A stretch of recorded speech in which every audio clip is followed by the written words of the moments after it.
Embaixadora Austrália para Assunto Igualdade de Gênero, CI, promove igualdade de gênero e a Timor-Leste. No importante tebes, precisa implementar e setor roto. Embaixadora Austrália para Igualdade de Gênero, Stephanie Campos Campbell foi em encontro o segundo vice-primeiro-ministro, ministro coordenador para Assuntos Sociais, no ministro do Desenvolvimento Rural no Habitação Comunitária, Mariano Assanami Sabino, e a Palácio Governo segunda-feira, semana né. Stephanie Hatete, igualdade de gênero no dar direito é uma rotunia.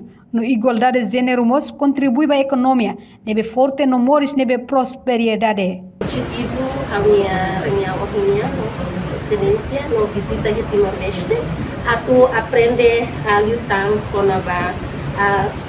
o Estado do Governo Timor-Leste, o Estado promove a igualdade de gênero e a nação Timor-Leste e o comitimento bom para promover a igualdade de gênero e nós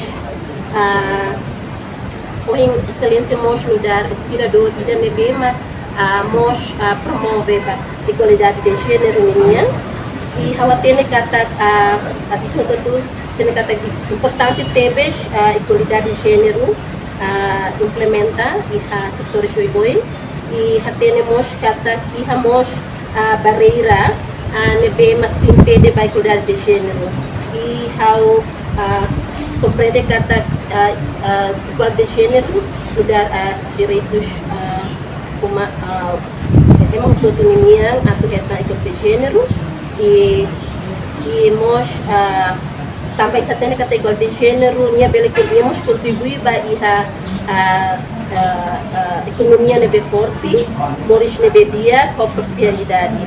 Também nema igualdade de gênero ne sahana importante tebes atu bele promove a raida ne no mos raiselo também hamos halona visita mos raiselo awak kata kita igualdade de gênero importante tebes e hawa aprecia tebes ba rai Timor-Leste nação nebe fura e mos comitimento ba a igualdade de gênero e raça.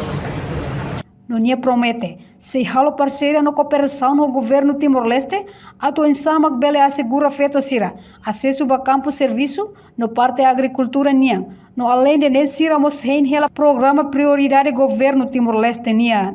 Reportagem Marquita da Silva, Televisão Timor Post. Janela informação ba Emma Roto. Atu hatena informação atual dia kliu, kita halua.